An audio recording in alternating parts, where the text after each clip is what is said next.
The next war won't look like bombs. It'll look like everything just stopping.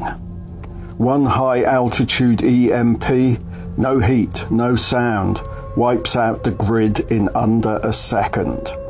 And in America, 90% dead within a year. Not from the blast, but from the collapse. But the real threat now isn't nukes in space. It's small, ground-level devices, crude, portable, devastating. Knock out a district, a data center, an airport, and you can break a city without firing a shot. This is 6GW, the war where your infrastructure is the target. Stay awake, stay sovereign.